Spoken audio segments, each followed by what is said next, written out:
New Thought Media Network. We are a global broadcast network of positive music, media, and entertainment, inspiring humanity's evolution along the journey of enlightenment and creating a world of love, peace, empowerment, and prosperity for all. New Thought Media Network. Positively inspiring.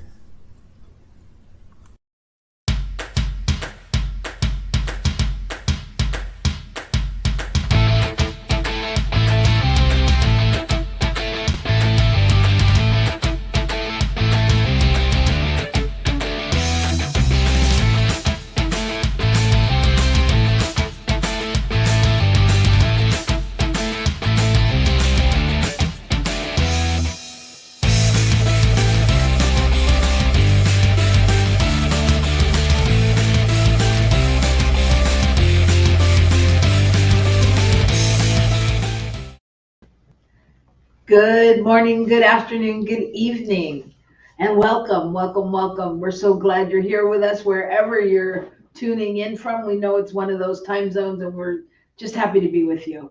So, technical news. If you're joining us, please feel free to sign in, let us know where you are, say hello, push the like buttons, and sit down and join us for a lovely time of chit-chatting. It's Rockin' the Love, folks. I'm Gil. This is Robyn. And I know you can see over here our guest today, Patti, who we will introduce officially a little later. So this is an experiment. We are coming to you live today. We're coming to you live from the CSL convention, the Centers for Spiritual Living convention in Indian Wells, California. So we've been having a fun time and learning about some different stuff. And the theme of the conference is Embrace the Now, which we have done, and you will learn more about that, and we are doing in this moment. Yes, we are doing it. And since we're doing it, I say we introduce Patti now so she's not watching us like TV. Okay. Because I know she'll have ideas and things to say. So that's probably a really good idea. So that's what we're going to do. So, folks, let me tell you how this is Patti Rumsa.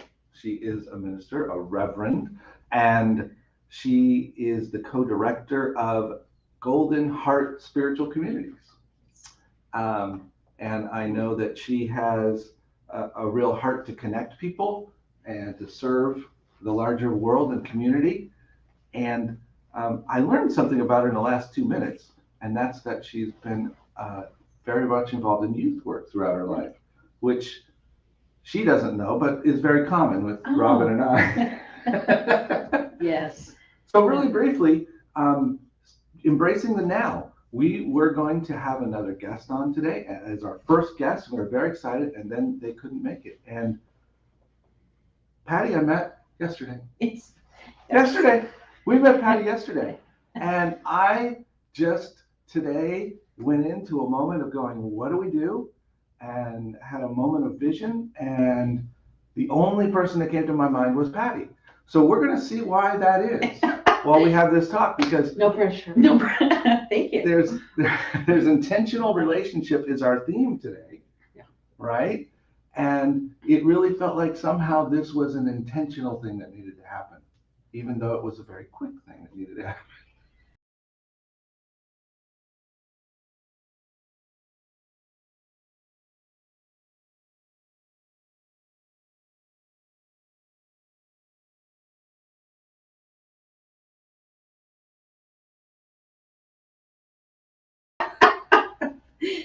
That's one word for it. So let's just start with intentional relationship, because I really think it's a theme of our show. I think that's really what it's about, right? On some levels, creating intentional relationships. So how would either of you describe intentional relationship for you? Wow. You go first. I go first. Okay. I would say intentional relationship is about making making a choice, and particularly for me, it's an important choice about being in relationship with myself. And if I can make the choice to see myself as a loving whole being, then that supports me in doing the same outwardly. That's my first thought on it. My thought on it when you said that was like, I came to intentional relationship backwards. Is that when I started years ago working with youth, is that I was very separated from myself and had a very different upbringing with a lot of trauma and abuse. And so it was through all of the service of others that I was able to reflect back and start to have an intentional relationship with myself. So I came to intentional relationship by going through others, by being in service. And then over the years, it came back to myself, where now I know that I am the other. And so now it's an intentional, deep relationship with deeply loving myself and deeply embracing the other, since we are one. So that's for me now what intentional relationship, as I broaden it out to all people on the planet. Wow. I was like, okay, yeah, yes. I mean, that brings up for me the discovery to intentional relationship. Yeah. Because it is a journey, right? Yeah. It's a journey. Absolutely. And, part of what yesterday when I met my friend is I was sharing when I'd heard your names and he had shared, I knew you did relationships. And I was looking as the newest relationship for me of being a relationship with a beloved, with a partner.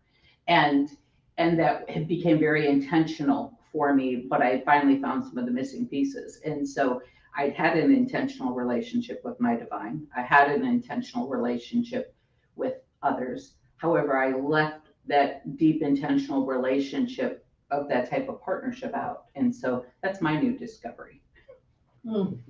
No, that's good. And I think when we thought about intentional relationships, I think first came up, obviously, partner type relationship, and then my relationship with myself and God.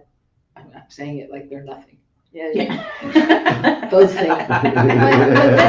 But then I thought, I mean, like, what about just even our intentional relationships with, I mean, I guess this falls under ourselves, but when we go, so what's coming up for me is the story about when I was in, I think, practitioner training or something, I don't know, some classes, some spiritual class.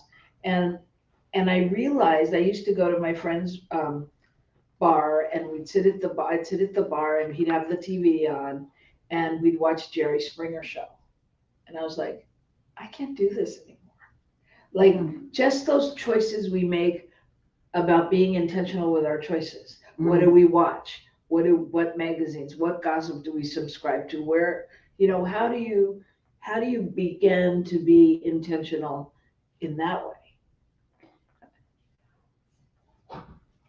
For me, it's a choice. I mean, it is, for me, it's of absolutely living my truth and living what I believe the philosophy of New Thought, Science of Mind is. It's of living that truth, and it is of applying always, so that I have to stop seeing the other as the other, and choose how do I see myself as them. And that's intentional because it looks so separate for us, and there's so much stuff, and being love in all things. And that's that intention. Thank you, Patti. What really came to mind, and since we're here at the convention, was Reverend Edward Gil last night as the community spiritual leader for this organization that we are all a part of. He spoke about, and it struck me with what you said about, I couldn't watch Jerry Springer anymore. And my memory of Jerry Springer is a mess. Yeah. It's a big mess, right? It didn't matter what their topic was. It turned into a fight and a brawl and a who knows what. So, but Edward was talking last night about this idea of how we have to embrace the mess, right? And I was thinking that there's this part of being in an intentional relationship where we don't pretend that messes don't exist, but we don't buy into them in the same way. We don't watch them for entertainment. You know, we don't involve ourselves in them because we need that in our lives to keep us feeling alive, right? What do you think about that? I haven't been talking much lately, so I've got a lot to say apparently. Well, drama is addictive. Watching those things is addictive. People who don't know something else don't know another way of being. They don't know, if you hadn't been modeled, if you hadn't experienced and even had the understanding that you can have something different. And so that mess for me, and the journey for me, has been dealing with acknowledging and becoming aware of the mess inside of me and loving it, and just of being aware, because it was only then that then I can see the other in any relationship. If it's my friend, if it's a colleague, if it's, you know, community, if it's the person who believes differently and behaves differently in the world than I do. And so it is messy and it's not perfect, and you have to hold complex ideas, because somebody can be, clean up my language here. Somebody can be very challenging. Oh, well, I don't know why, but somebody can be very challenging, and that doesn't mean that they're still not love. You know, that doesn't mean they're, you know, and that requires that, for me, the depth of going within to dealing with my mess. Because if I don't deal with my own mess, I can't deal with others. Mm-hmm. Mm-hmm. And that's when you think of, I'm thinking of Jerry Springer. I'm like, oh my gosh, I couldn't watch that show. It was like so much drama. And orchestrated drama. Yeah. And like egging it on, Mhm. and creating that energetic in other people and in people that watched it and swore by it and all that. I mean, it was, yeah, it leads us down this road of, you know, the slippery slope. Yeah, I mean, because people feel the energy and they don't know that there's another energy called love and compassion that has that same high Mm-hmm. as Mm-hmm. as that other thing, you know, Right. of going on, and they don't really know that you can have that benefit. Has been my experience with people. Yes, I would have to agree with you. And at the bottom of that, I would say that when they do have that other, then they're afraid they're going to lose that. Mm-hmm. So this is safer. Ah, wow, Yeah. that's a lot. Yeah, well, absolutely. I mean, I think for myself, I've been in this movement for 35 years, minister for 21, and I am very intentional in certain areas of what I did. Yet there were some parts that were unsafe for me to really embrace all of that, you know, Mhm. until I finally, and that's how Gil and I connected, I finally had decided two things. I am going to be authentically me, period, in whatever I do, embrace me, have an intentional relationship with myself. I'm not going to tone down. I'm not going to adjust. Of course, I'm going to be compassionate. And I'm going to stop apologizing for the partner of, oh, like, I'm so sorry I'm a minister, or I'm so sorry that I'm outspoken, or I'm so sorry, you know, that I'm, you know, I'm this, and that I, you know, I have a big vision. And that took me a really long time, you know, so it is scary. And it's scary now. Like each time showing up authentically as me and having a conversation with a new person, it is scary as hell, you know, because I keep waiting for like, oh, and then it's like, oh, okay, great. And because of having the acceptance, once truly accepting myself of I can only be me. Good, bad, indifferent, too much, not enough, good this day, not enough. And so that for me is the intentional relationship, you know, of really, and some people start, in my experience, they start an intentional relationship by being in partnership with somebody else, you know, and they go backwards. I went one way, there's many paths, many ways to get there. Yep. But it's a making a choice. Exactly. No right way. No. Just make a choice, do it. And it reflects everywhere. I mean, it reflects everywhere. You can't be loving to your beloved and then I guess I can say it, an ass to other people on the planet. You know, I mean, it's incongruent with who you are, or of your, you know, because it's my context for work. I'm a minister. Well, that just means I've studied more and I practice more and I do this thing. But somebody else who has a different job, I have to be just as loving and kind to the person who cleans the rooms, or, you know, how grateful I am for, I'm so grateful for the person who picks up my trash every day, you know, like, oh my, or, you know, every week, like, how great is that? I'm so grateful.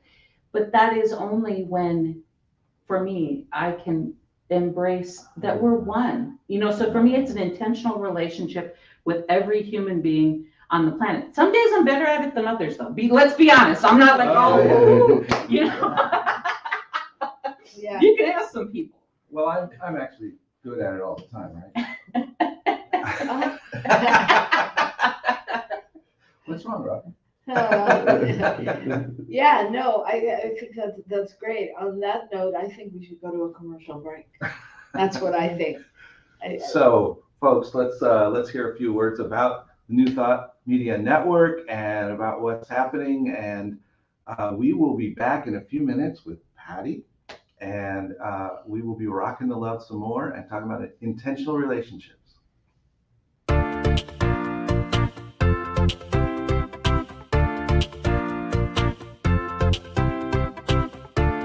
Thank you, Center for Spiritual Living Denver, for your continued support. Thank you, Center for Spiritual Living Midtown Atlanta, for your monthly contribution. Thank you, Center for Spiritual Living North Jersey, for your monthly contribution. And please help us welcome Center for Spiritual Living in La Mesa, California. Thank you for your monthly donation. And a special thanks to Hefferland Foundation for your generous technology grant. And Suze Ajay, thank you for your very generous donation. And a big shout out to all our committed donors.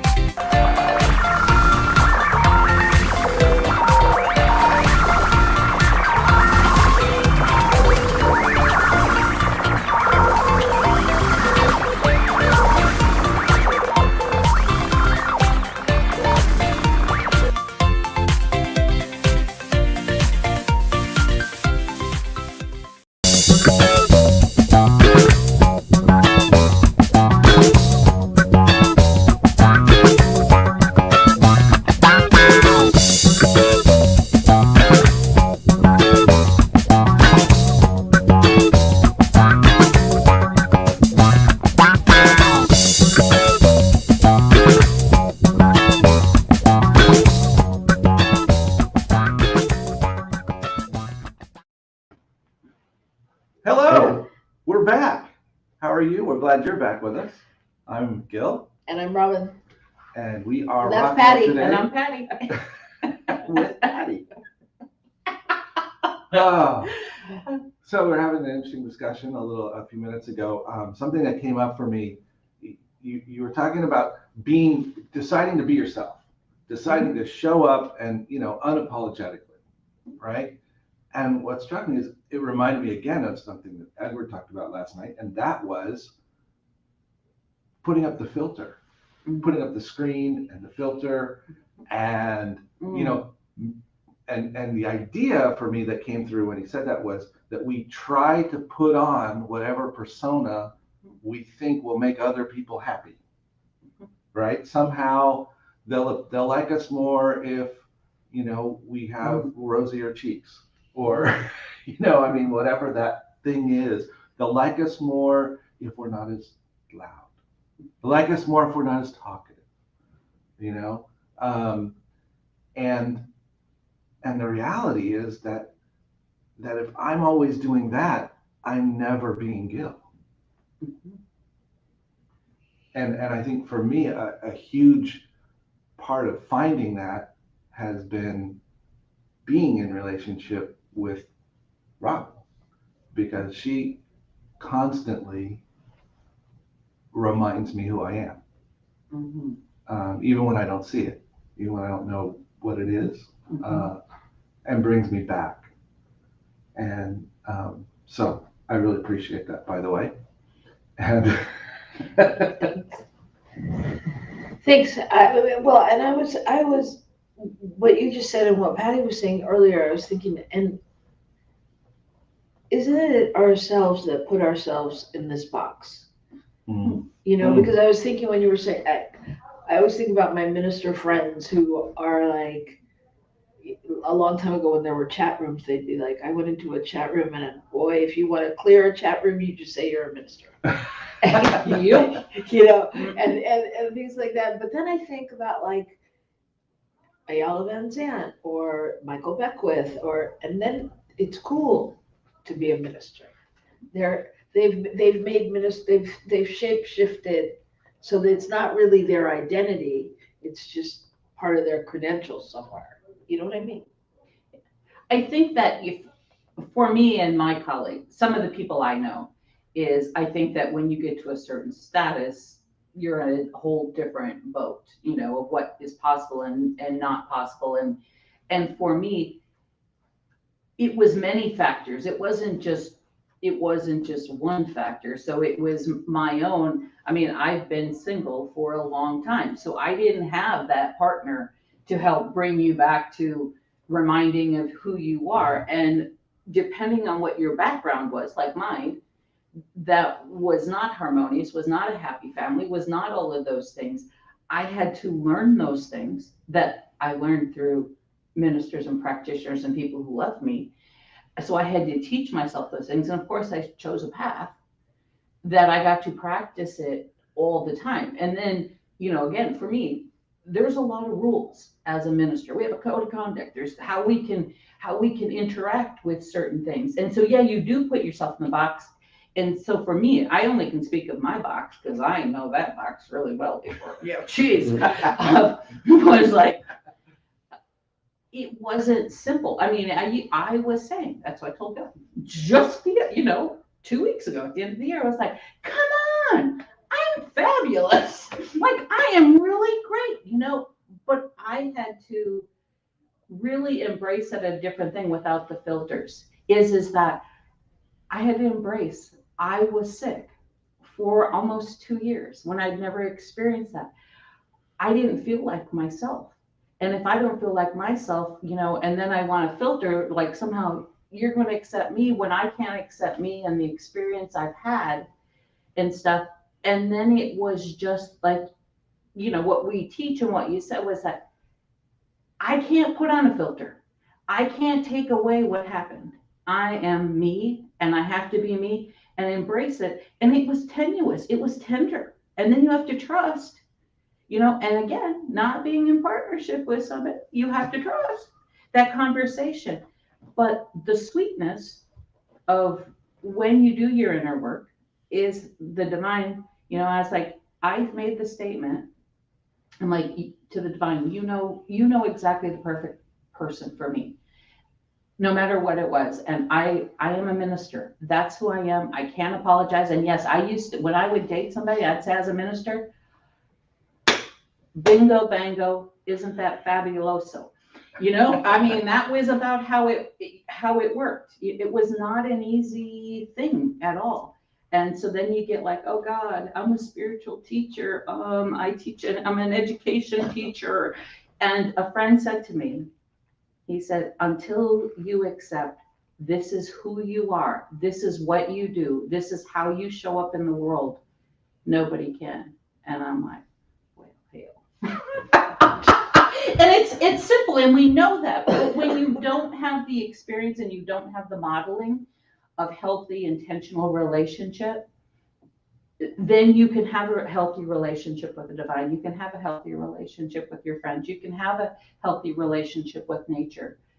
But it's of truly accepting and embracing, it is who I am. It's not a job. It is my life's calling, however it looks. And so that's for me is like, oh, I'd like, you know, I used to envy people like, oh, look at y'all are in love. Robert's been married forever. It's like, oh look at how, isn't that so nice? I'd be like, I'm nice too.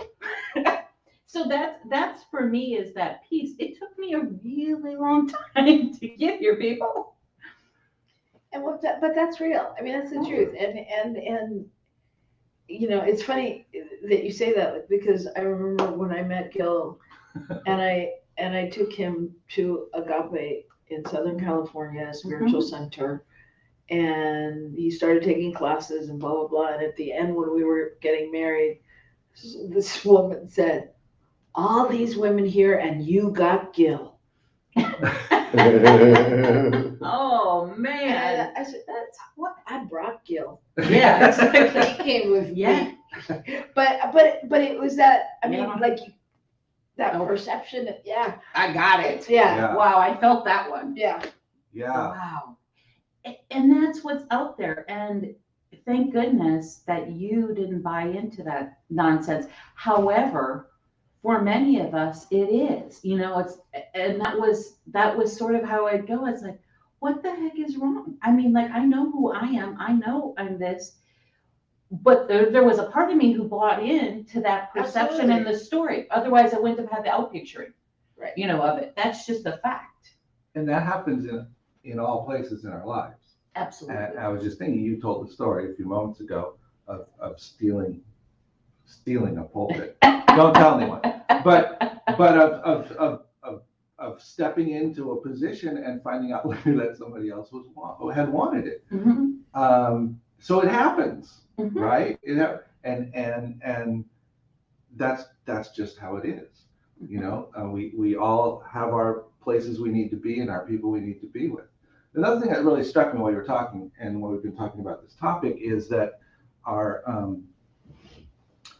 that there are so many opportunities in our lives to listen to the reflection of what we need in our lives, of how we can shift our lives, whether it is trusted confidants, whether it is friends, whether it's family. There's all kinds of places where people support that.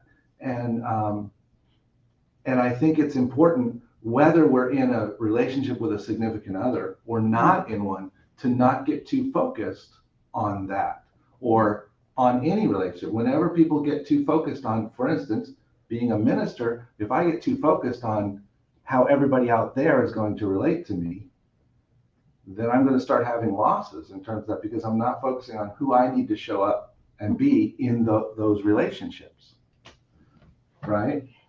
Absolutely. I mean, that topic is so deep and broad and expansive. It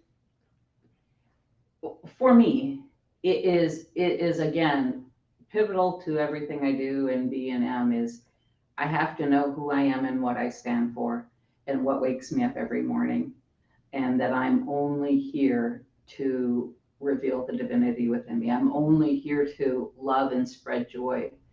And then that is in all of those other relationships. And yes, we do get attached to whatever your title is or your job. And some of us have very intimate jobs when you're dealing with people's innermost aspects of themselves.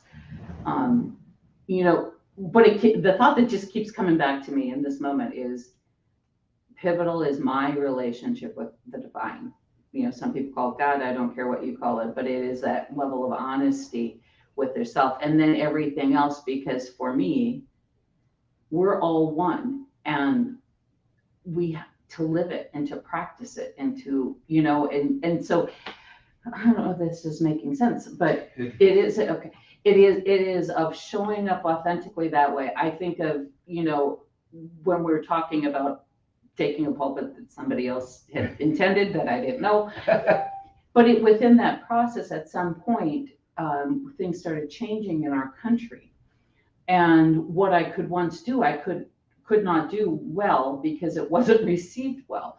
And then I had to get really honest with myself and say, I am me, and I have my relationship with the divine, and I have a way I am to show up, if it's as my friend, as a minister, as a family member. And I said, and so it is as a minister, and I am going to be me. I'm going to speak that which is flowing through me. And you like me or you don't, because the worst thing you can do is fire me, because otherwise I can't get out of bed. I can't adjust it down for anyone, because I've always been told, you're too loud, you're too bold, you're too energetic, I like to cuss. I cuss. Do it. Hey, I've been not recorded yet in 20 some years, so I'm gonna try not to today. I don't want a blooper reel of me. But I think it's that all really authentically embracing the life. But for me, the foundational part is knowing who I am and what I'm about in life. And so then during these turbulent times, and what Dr. Edward called us forth, because that's like my tune of let's reevaluate, how are you showing up in life? And we need it, so people need to learn how to experience intentional relationships, live an intentional relationship. So, okay, Settle down. settle down. Ministers be gone. So, yes to everything. And so let's back it up. I mean, yes, this is 30 years down the road for you and 20 years or more down the road for you. I mean, plus different places, but so where does one start? Where, someone out there listening that is like the be intentional with the divine. I can't pay my rent. I can't, whatever. So doesn't like me. Where do we really start? How do we begin to hone those qualities and really believe what we've come to believe about ourselves, which is that we're fabulous. We're fabulous. Absolutely fabulous, amazing, all of that. Well, I've been talking so much, so it's your show. I mean, I definitely know what I teach, and I know what I'm doing right now, and I know how I am coaching people. And for me, it has been the quickest, most expedited process that I've been doing for about 7 or 8 years. So I will share what I do. Is for me foundational to what people do. I work with people who are spiritual seekers, or spiritually curious, or spiritually wondering, or they like the sparkle and they want to say, hey, how did you get it? So for me, first and foremost is teaching people to have a relationship with the divine of their understanding. And there's a process. And first and foremost, it's begin to say, oh, what do you believe? Do I have a divine? Where is the divine? How is that? And then begin to just have a conversation. And once people, and I have done it with people, no spirituality whatsoever, just brand new. And I begin to share that information. I said, just begin to talk like you do with your best friend and have a conversation. I said, because then it will rush in to begin to hear. And people look at me like I'm sort of crazy. They do it and they go, oh, it works. And so for me, just because that's how I'm centered now, is I go to the divine or God or love or the universe, I don't care, and to just begin to have a conversation and be guided and directed on how to do it. And then begin to, when you're interacting with others, teaching them to begin to see that person is the divine too. And it's very foundational. And so that which you don't like, basic. That which you like about them is within you. That which you don't like about them is within you. And that's where the work begins for me, is that level of authenticity. Because I think it's much easier than we make it. I think we complicate things really, really, really way too much. And so we are in a philosophy, New Thought, that says we're one. But people want to talk about it, or the intentional relationship you live it. I think people want to, it's safer on some level to hold things out there. Mm-hmm. And what I think we do, and what we miss sometimes in our teaching, is it's really about offering people the opportunity to reclaim their power and reclaim who they are. Because if I am at the mercy of what someone else thinks of me, or what someone else wants to do, or what someone else thinks I should be doing, then I'm not really at choice as to what what I'm doing. I'm letting them make the choice for me. Right? And if we can start to shift that and see, so not only do you look inside and see what's really you and begin to accept that, but you take the power to go, okay, either I like that or I don't. I want to continue acting that way, or I'd like to look at new ways to act around that particular topic, right? And if we can do that, then I'm taking the power back, instead of just going, you know what, these people just don't get me. They don't like me. And I've seen people do that. And I'm not that I've ever done it. But I've heard. You said that, and it's so interesting to me, because the conversation that I just had with my new friend is they come from a very different path, a very different way of life thing and all of that. And when we were talking about it, and I had said, asking a question, and they said, I just woke up one day and I had to reflect on my life and how was I showing up in the world. And I didn't like how I was showing up. And so I had to look at, how do I want to show up in the world? And that was their path. Very simple.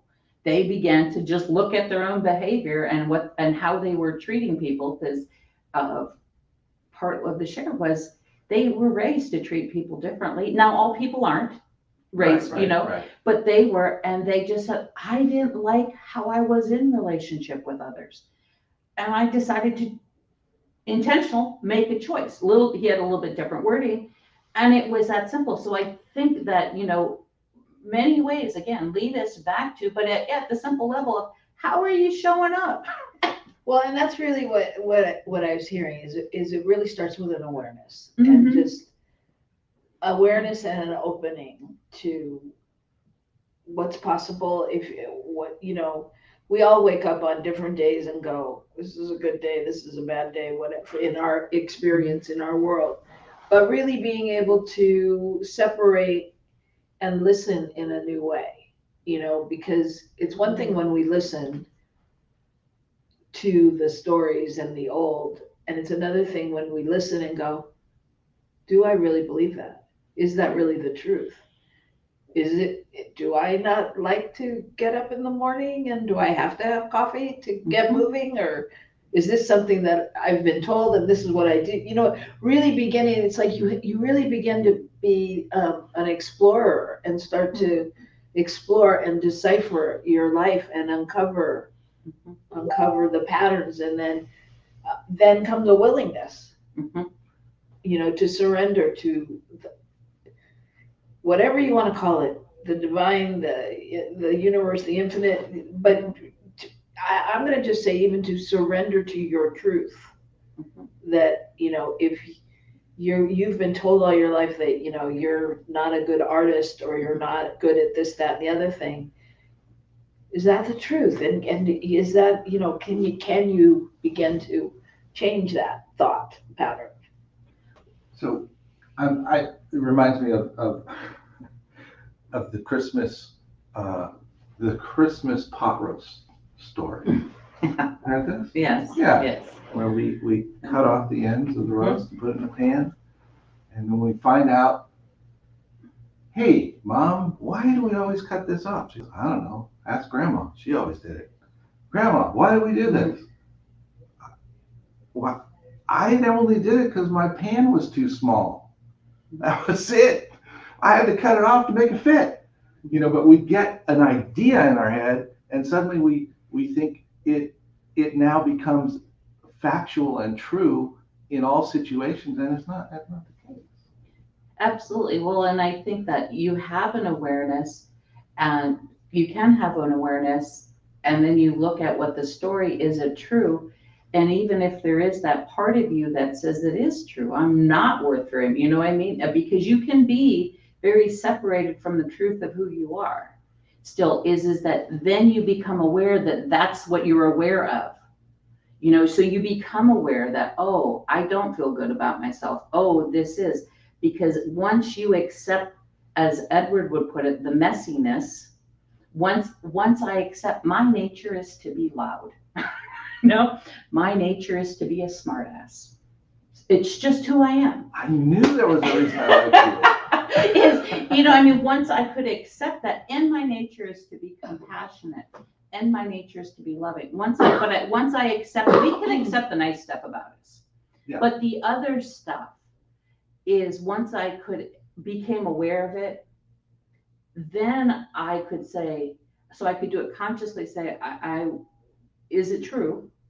Or even if there's a part of me that thinks it's true, this isn't how I want to live, because I would look at people and say, but look at what they've got. And I'm Over like, there. look, oh, wow, look, okay, it's done. I'm not the first person who's ever attempting to do this, and at the same time, people were seeing it within me as we see it within others. And I think that's what the beauty of this situation is, this community is that there's a lot of mixtures of where people are at. And awareness is the first step. Always awareness of how wonderful it is, or awareness of how much it sucks. Yeah. Our humanness, our messy humanness, as Edward would say. And it's both. And that's the beauty of what you're doing. Yeah, and I was thinking about what you said, that my nature has probably always been to be the rebel. I know there's no one in the room that can relate to that. So looking at my producer folks. But it's always been to be the rebel. So if somebody said, you can't do that, I'd be like, watch me. And inside I might go, how the hell am I going to do this? But you can bet I was going to do it, And then I had to get to a place, though, to decipher if I wanted to do it. Because half the time I didn't want to do it. I just needed to prove that I could do it, And so I think, it's such a intricate journey that we're leading. And I know people are out there commenting, and I just want you all to know that we can't see it, but we know you're there. And so why don't we take a break? We'll look at some of those and come back and talk to you about that.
Good afternoon, folks. Once again, I'm Gil. I'm Robyn. And we are here rocking the love today.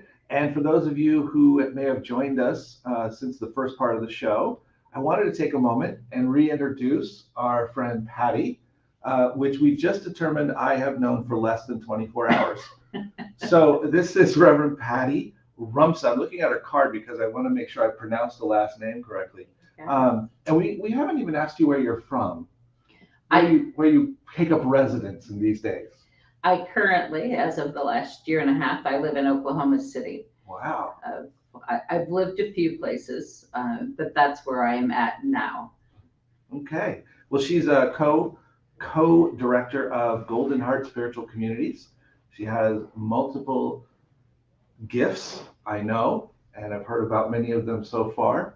And we're just excited and privileged to have her here. Yes.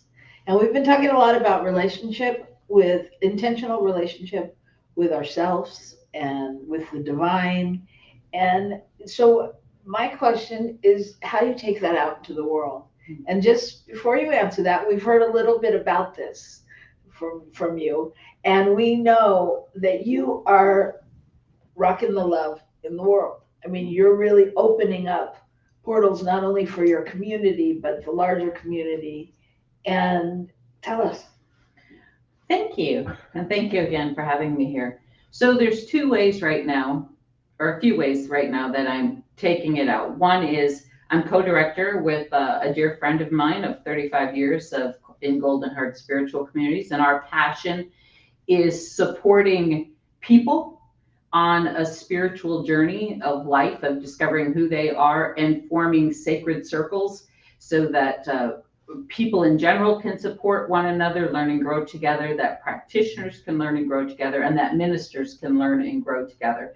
So that's one aspect of what we're doing. Our other passion in Golden Heart is to have sacred travel, one being a sacred education trip each year, and one having a sacred fun trip each year. Because that's sort of the balance of us. Sacred fun. Sacred I'm sorry. fun. No, Yes. Okay, we're going off now. There's no sacred fun. Yes, and so Robert's known me, or the producers know me very well, and he knows I'm pretty joyful, and I love doing that. We're super excited that Sandra and I have been committed to social justice, to civil rights. It has been my passion for way before I ever entered this movement.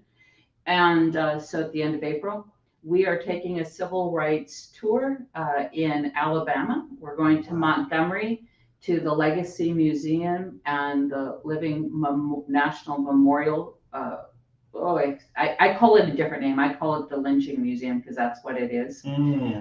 And we're going to be joined by Dr. David Alexander, my friend, and another colleague, Carolyn Wilkins. And so we're going to be going on a tour so we can see and become aware of what the history is of slavery, of mass incarceration, of African Americans, of what their experience has been in our country, and to intentionally have the conversation, become aware, understand what our fellow brothers and sisters of color actually experience. And so we're taking a tour there, and then we spend one day in Montgomery and we spend one day in Selma walking across the Edmund Pettus Bridge. And so we're passionate about that because for me, we must be who we are in the world.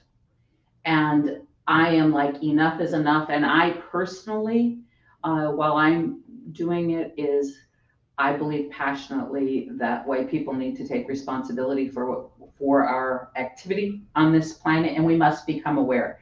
And so we have a great mixture, we have a great group. So that is our passionate part, is to add healing, to add our teaching to the world. Like, we can't pretend it doesn't exist anymore, and we can't pray it away, and we can't talk it away, and we can't ignore it away. So I'm passionate about that. And then I got to have some fun. So in the fall, we're doing a 5-day cruise out of Galveston, the Joyful Intention Cruise, which is mostly just to relax and have fun and hang out with your friends while we have some fun. So that is part of what we're doing. And then I do private coaching of assisting people to live an intentional relationship with the divine and their life, and to show up in the world. So that's how I show up in the world. I was quiet for a couple of years. You're making up for lost time? And I'm making up for it. Is I love life. Yeah, it shows. Thank you. It does, very much so. It struck me as you were talking about that. I think over the last couple of years, we've, as a white male, have had this opportunity to really take a moment and allow the feeling the pain, the whatever it is that other people have experienced, to open my eyes and to go, here's what's happening, and how am I playing a part in this? And just briefly, Robyn and I were scheduled to speak in Peninsula, right? Peninsula CSL, virtual Sunday morning service, and that was the week that George Floyd was killed. Oh. And so, of course, we had what we were going to do, and then we had what was happening inside of us. And What everything. needed to be done. Yeah, and then what needed to be done. And so we took that moment to explore with each other what that meant and what we were feeling like. How do I respond? And then we shared that with the people and invited them into that same process. And Reverend Carolyn Douglas was so what's the word I want? She was just so willing and open to have us do that, and it was interesting. So I think the big thing is we have to take advantage of these opportunities to look at ourselves in the world, right? Yes. And how am I intentionally in the world? Yeah, and for me, it's what's going on within me is also going on within the world. So when I'm not willing to look at my messiness within me, my background, all of the stuff that brought me to this point, that collectively is happening with all other human beings on the planet. And for me, I have to take that my experience as a white person is different than Sandra's experience as a Black woman, of whose grandmother, I believe, or great grandmother, was born into slavery, and it's different. And so, but it's of allowing those two experiences that are vastly different. That's why in our trip, we're having processing groups that will be, different for one another, because it's a different experience, but it's of saying, this is what happened, period. No, and all of the stories, it doesn't matter what the stories are, because we all know individually, whatever happened to us in childhood, it still is carried through with us, right? What happened to our parents still is carried through to us. Doesn't mean it has to rule us. It means that we have to acknowledge it. Exactly. And then say, is this what we want? Now, for our brothers and sisters of color who have a different experience, they're having something else take place, And so when George Floyd, I remember I was sitting on my couch because I wasn't feeling well at the time. And I'm from the Twin Cities. So oh, wow. I know the corner. I know the corner in Minneapolis, and I'm busily calling friends because I know their experience is different, just to support somebody in that grief, but in that intentional, being willing to be uncomfortable and being willing, as you said, in all things, being willing to say, I don't know what to do, but I know I've got to do something, because this does not work for me, because you and I are one, and this isn't the world that I want to live in. I don't want my nieces to live in. I don't want the neighbor's kid. I don't want Robert's children to live in. I don't want anybody to live in. And what am I willing to do? And how uncomfortable am I willing to be? And so you two showing up and presenting, and it's not readily embraced, of people, because they're like, oh, I didn't have anything to do with it. Well, I didn't have anything to do with a whole lot of stuff that happened in life. It doesn't mean that it doesn't impact my quality of life, Right, and it hasn't given me certain advantages or disadvantages depending on who I am and what the situation is. Power. I'm waiting for you to speak. I know, everyone. Okay, we got a few minutes left. I think want it's Robyn to really speak complicated. into the room. It's complicated. But one of the things I want to speak to about your trip is I feel like, in addition to all the awareness and all the things you're talking about, there's a healing going on beyond the healing, beyond the healing that you see. If we really believe that there's no time and space, and that we are walking that road and holding that space and blessing the journey and opening up that forgiveness space in such a large way that we will never know. We'll never know. But I just think the work is important, and the work is so important because we don't know. And so I really honor you and thank you so much for coming. And clearly, when we have you back, we'll dive deeper into that because it's a big topic. And if I had spoke, we'd still be here for the next hour. So Yeah. So thank you. That was right Come on on. our trip with us. Come on our come trip on with the us. trip with us. Come on Let's all our trip go. with us. Come on, everybody. Go to goldenheartsc.org. Come on the trip. It's all there. We would love to have you so we can create a healing presence in this and have another great conversation with these wonderful people. So important. So if you liked what you saw today, and even if you didn't, check out New Thought Media Network. And there's so many shows there. I know there's one that you will love, absolutely. And please push that donate button because we're doing good things in the world and we're making things happen. And we couldn't do that without you. So join us next week. And I think that's all I have to say. So we really thank you for joining us for Rockin' Love. We thank Reverend Patti so much for being here. Thank you. And we thank our producers, Robert and Michael, Big for their hearts. work. Thank you so much. And we thank you for tuning in. And we will see you next time at 1 o'clock Mountain, 12 noon Pacific on the New Thought Radio Network on Wednesday. And in the meantime, rock the love out there. Rock the love. Woo-hoo!